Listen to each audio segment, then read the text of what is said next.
How women get addicted to you without even realizing it. Stoic philosophy. Listen closely, because what I'm about to tell you might change how you see attraction forever. Most men think women get addicted to them because of gifts, sweet words, or constant attention. But the truth is, none of that creates lasting pull. What actually makes a woman obsess over you without even realizing it is rooted in an ancient principle of Stoic philosophy. And once you understand it, you'll stop chasing, stop overthinking, and start living in a way where women naturally gravitate toward you. But here's the twist: it has nothing to do with women at all. Imagine this. Two men walk into a room. One is loud, cracking jokes, trying to get everyone to like him. The other is quiet, composed, not seeking approval. Guess which one women end up thinking about when they get home? Here's the secret. Women don't get addicted to men because of what those men do for them. They get addicted because of what those men represent: stability in chaos, a calm center in a noisy world. This is what the Stoics called ataraxia, freedom from being shaken by external events. And when you embody it, you become magnetic. Now you might be wondering, so if I stop chasing and start acting stoic, won't she just lose interest completely? Here's the paradox. The less you demand, the more she invests. The less you seek, the more she seeks you. Why? Because humans crave what feels scarce. And when you aren't desperate for her attention, you become the rarest thing in her world, a man who doesn't need her, yet chooses to share his presence. But here's where most men mess up. They confuse detachment with coldness. And that's why they fail. Picture this. The Roman Empire, the most powerful civilization on Earth, is trembling under its own weight. Enemies are pressing at the borders, betrayal simmers in the Senate, and even a deadly plague spreads through the streets. And right in the middle of this chaos sits Marcus Aurelius, the emperor himself. Now imagine the weight on his shoulders. Every decision meant life or death for millions.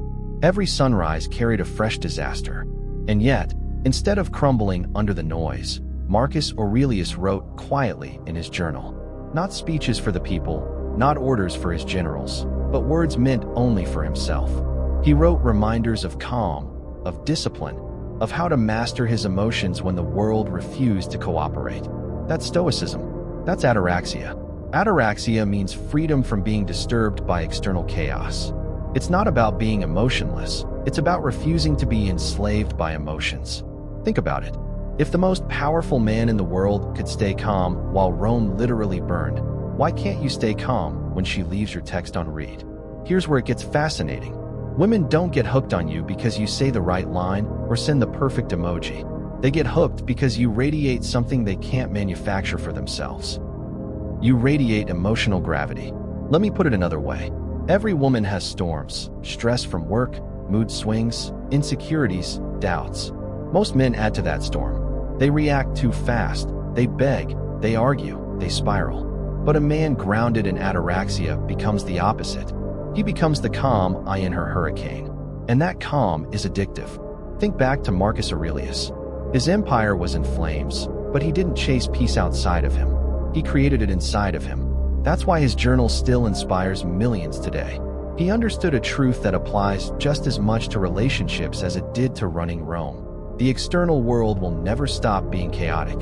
The only power you have is how you respond. Now ask yourself this. What kind of man do you think a woman remembers after a first date? The guy who cracked under pressure when the waiter messed up the order? Or the man who laughed it off, stayed composed, and made her feel safe just by how he handled a small inconvenience? See, it's not about being flashy. It's not about being the loudest voice in the room. It's about embodying what Marcus Aurelius wrote. You have power over your mind, not outside events. Realize this, and you will find strength. Here's the connection most men miss. Attraction isn't always logical. It's emotional. A woman can't always explain why she keeps thinking about you. But if you give her an experience of calm, if she feels less anxious and more at ease in your presence, her brain will crave more of that. She may even try to fight it, but she won't be able to stop. Why? Because calmness is rare. Most men are desperate for validation. Most men are emotionally noisy. But the Stoic man is scarce. And scarcity is addictive. Let me give you a practical example. Picture two scenarios. In the first, she takes hours to reply to your message. You get irritated, you double text, maybe you even call. In the second, You notice the delay, you smile, and you go back to focusing on your goals, your workout, your mission. Which version of you do you think lives rent-free in her head later? The man who panicked? Or the man who showed that her actions don't shake his foundation? That's the essence of ataraxia in modern relationships. It's not that you don't care. It's that you care in the right proportion. You control what you can control, your response, your focus, your discipline, and you release what you can't. That's what creates the kind of man who feels unshakable. And unshakable is magnetic. But let me make this emotional for you. Think of the women you've known who kept coming back, even when you thought they were gone. What pulled them back wasn't always money, looks, or words. It was a feeling, a sense of stability. You made them feel anchored when everything else felt uncertain. That's the seed of addiction. That's why they can't shake you. And here's the punch. You don't do this by chasing women. You do this by chasing mastery over yourself. By journaling your thoughts like Marcus Aurelius. By training your mind to pause before reacting. By realizing that your emotions are your responsibility, not hers. So when you embody Stoic philosophy, when you walk into her storm and refuse to be carried away by it, you become unforgettable. She may not even realize why she's addicted. She'll just know that life feels better, calmer, and safer when you're around. That is the ancient blueprint. That is the quiet weapon the Stoics left us. And it still works, because while empires rise and fall, human desire stays the same. Let me ask you a question most men are afraid to face. If you stop chasing her, if you pull back your attention, won't she just lose interest? It feels logical, right? You give less, she gives less. But here's the paradox. In relationships, logic doesn't always rule the game. Emotions do. And emotionally, when you step back, something strange happens. She doesn't forget you. She invests more in you. Why? Because of the scarcity principle. Humans value what feels rare. When something is abundant, it's taken for granted. When something is scarce, our brain assigns it more importance. That's why diamonds are more valuable than rocks. Both are stones, but one feels harder to find. Now apply that to attraction. Most men are like rocks, everywhere, easy to pick up, begging to be noticed. A Stoic man is like a diamond, unmoved, unbothered, existing in his own clarity. And that rarity is what triggers a woman's craving. But let me show you the contrast more vividly. Imagine two men. Man number one is the overchaser. The moment he meets her, he floods her phone with texts. He laughs too loudly at her jokes, rearranges his schedule to be available 24/7, and makes her the center of his entire world. At first, she enjoys the validation. But very quickly, the value of his attention drops. Why? Because it's everywhere. It's too available. It's like fast food, easy to get, but you never crave it for long. Now picture man number two. He meets her, and yes, he's kind. Yes, he's present, but he doesn't flood her. He responds thoughtfully, not instantly. He spends time with her, but he doesn't cancel his life for her. She notices that while she occupies space in his mind, she doesn't control it. And suddenly, her brain kicks into overdrive. Why isn't he chasing me like everyone else? Why does he feel different? And here's where the paradox lives. Her attraction grows in the gap between your presence and your absence. That tension, that space, is where desire multiplies. But let's slow this down and get emotional for a second. Think about how it feels when someone you admire isn't instantly available to you. At first, it frustrates you. But soon, you start thinking about them more. You wonder what they're doing, why they haven't replied yet, what makes them so focused elsewhere. That's the same cycle she experiences with you. Her frustration turns into curiosity, and her curiosity turns into craving. This is why women don't fall for the man who gives them everything on day one. They fall for the man who makes them wonder. Wondering is addictive. Uncertainty fuels imagination. And when she's imagining you, when she's replaying your calm smile or your delayed response in her mind, she's already emotionally investing more than she realizes. But here's the mistake most men make. They confuse pulling back with playing games. They start ignoring her, being rude, or pretending to be busy. That's not Stoic. That's manipulation. The real Stoic paradox of desire isn't about faking scarcity. It's about living a life so full that you genuinely can't be consumed by her alone. When your attention is tied to your mission, your growth, your discipline, your presence with her becomes more precious.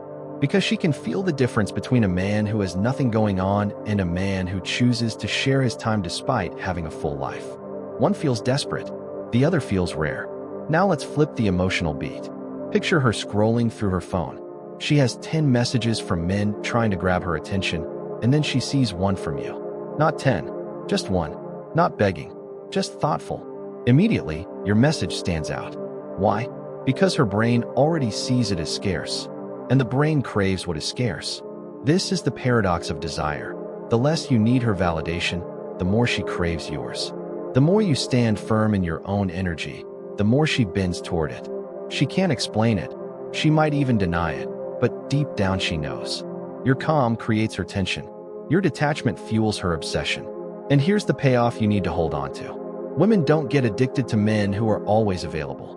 They get addicted to men who remind them, through their actions, that they are not the center of the universe. That tension, the balance between your presence and your independence, is the spark that keeps her thinking about you long after you've left the room. So the next time you worry that pulling back will make her lose interest, remember this. It's not absence that kills attraction. It's overavailability. Desire is born in space, in scarcity, in the rare moments where she feels she can't quite control you. That's what makes her come back, again and again, without even realizing why. Here's where things get even more fascinating and dangerous. Because once you understand the paradox of desire, you start to see how it evolves into something deeper. Not just attraction, not just curiosity, but emotional addiction. Now, addiction doesn't begin with a choice. It begins with a pattern. And the pattern women fall into around a Stoic man is both subtle and powerful. Let me break it down. It usually starts with frustration. She meets you, and you're different. You're not chasing, you're not begging, you're not bending. At first, it bothers her. She thinks, why isn't he reacting the way others do? Why isn't he fighting for my attention? That frustration is step one. But frustration doesn't last long. Because soon, it transforms into curiosity. She starts to wonder, what is it about him? What's keeping him so steady? Does he even like me? Or is he just immune to me? That curiosity makes her mind loop back to you, again and again, when you're not around. And finally, curiosity turns into craving. Without realizing it, she begins seeking those moments of calm, those little doses of stability that only happen when she's with you. Now, her brain isn't just interested, it's hooked. That's the cycle. Frustration, curiosity, craving. And the reason it works is because of something psychologists call intermittent reinforcement. When someone doesn't always know how or when they'll get your attention, every interaction becomes more valuable. It's the same principle that makes slot machines addictive. The unpredictability keeps you coming back. But let's step away from psychology and into real life. Picture a woman dating 5 men at once. 4 of them are predictable. They text constantly, compliment endlessly, and make themselves available at every moment. Nice. Sure. Memorable? Not at all. Then there's you. You're warm when you're present, but you don't linger. You give her attention, but you don't drown her in it. And when she doesn't hear from you, her mind doesn't rest. She replays your last words. She wonders when she'll see you again. Out of 5 men, you're the one she can't shake. That's emotional addiction. It's not about being the loudest or giving the most. It's about creating an experience of calm that is so rare, she doesn't want to let it go. But let me slow this down and hit you with the emotional punch. She doesn't stay up late thinking about your looks. She doesn't obsess over how many gifts you gave her. What keeps her awake is how she feels when she's around you. That deep sense of security. That rare feeling of being seen without you needing to prove anything. You're not the storm. You're the anchor. And here's the secret. Women don't consciously choose addiction. They slide into it. It happens when every interaction with you leaves an emotional aftertaste that she can't get anywhere else. You become her mental replay button. And the more she replays you in her mind, the deeper her craving grows. But here's the warning. If you mistake emotional addiction for manipulation, you'll destroy the effect. Too many men hear this and think, so I'll play games. I'll ignore her on purpose. I'll make her chase. No, that's cheap. That's not Stoic. Stoicism isn't about withholding love. It's about not being enslaved by it. And when you live that truth authentically, the addiction happens on its own. Because here's the twist. She's not addicted to you as a person. She's addicted to the version of herself she feels around you. With you, she feels calmer. With you, she feels more feminine, more grounded, more at ease. And once a woman experiences that version of herself, she doesn't want to lose it. That's why she comes back, even when logic tells her she shouldn't. Think about it like this. Imagine she's had a stressful week, work drama, family arguments, endless noise. Then she spends one evening with you. You don't try too hard. You don't overwhelm her with attention. You just exist, calm and composed. She leaves that night feeling lighter, calmer, recharged. Now compare that to the men who drain her, who need her, who add to her stress. Who do you think she'll crave when the next storm comes? You. Every time. And here's the payoff. Emotional addiction isn't loud, it's quiet. It's not built on fireworks, it's built on presence. It's the subtle magnetism of a man who doesn't need her to be whole, yet chooses to share his wholeness with her. That's the rarest drug in today's world. So remember the cycle. Frustration, curiosity, craving. At first, she resists it. Then she wonders. And finally, without realizing it, she's hooked on the very thing you've mastered, your calm. This is why Stoic philosophy isn't just some dusty idea from history books. It's a living strategy for relationships today. When you master yourself, when you practice ataraxia, when you live disciplined and grounded, you don't have to chase women. Women chase the feeling you create. And that feeling, that's what they get addicted to. And now we arrive at the final piece of the puzzle. Because everything I've told you so far, ataraxia, the paradox of desire, emotional addiction, leads to this one truth. And it's a truth most men don't want to hear. The twist is this: women don't actually get addicted to you. They get addicted to the version of themselves they become when they're with you. Let that sink in. It's not your gifts, your looks, or even your words. It's the way she feels when your presence enters her storm. Around you, her anxiety softens. Around you, her feminine energy breathes. Around you, she finds a version of herself that feels better, safer, more alive. That's the real addiction.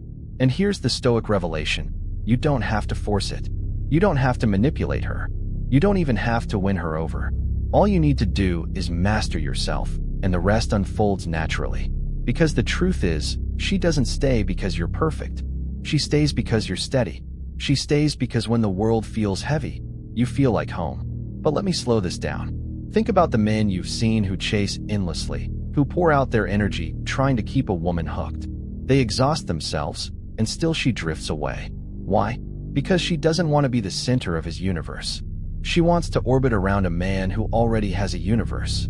A man with a mission, with values, with discipline. That's the man she invests in. That's the man she craves without even realizing it. So here's your call to action. Not just for dating, but for life. Stop trying to make women addicted to you. Instead, become addicted to mastery. To journaling your thoughts, like Marcus Aurelius did. To building your body, strengthening your mind, sharpening your discipline. To becoming the man who doesn't break when the world tries to bend him. Because the irony is, once you stop chasing women, once you stop living for their validation, you begin to attract them in ways you never imagined. They feel it. They sense it. They can't explain why they think about you when they should be moving on. But deep down, it's because your calm has carved a place in their emotions that no one else can reach. Let me give you one last image. Picture two men standing in a storm. The first is panicking, screaming at the wind, fighting to stay upright. The second stands tall, grounded, calm, watching the chaos without letting it shake him. Which man do you think others will gather around? Which man do you think women will remember when the storm ends? That's the choice you have. Be the man tossed by every wave of emotion, or be the man who becomes the anchor. And the beauty is, you don't need to be born with this power. It's not about charm or luck. It's a discipline you can build. Every time you pause before reacting. Every time you stay calm when others panic. Every time you live by principle instead of impulse. You add another layer of strength to yourself. And that strength doesn't just protect you. It pulls people toward you. So yes, women can become addicted to you without realizing it. But the secret is that the addiction was never about you. It was always about what you represented. Stability in chaos, calm in conflict, gravity in a weightless world. That's why Stoic philosophy is not just old wisdom, it's modern power. Because in a culture drowning in noise, the quiet man becomes the loudest. In a society addicted to attention, the man who doesn't beg for it becomes the rarest. And in a world where everyone is chasing, the man who stands still becomes the one who is chased. So here's my final challenge to you. The next time you feel the urge to overreact, to overtext, to overgive, pause. Ask yourself, what would a Stoic do? Then do less, not more. Stand firm, not frantic. Build your life, not your dependence. Because when you master yourself, you master attraction. And that, my friend, is the real blueprint. She doesn't get addicted to your money. She doesn't get addicted to your looks. She doesn't even get addicted to your words. She gets addicted to the feeling of being with a man who is unshakable. And when you become that man, you won't have to chase her, she'll chase you, without even knowing why.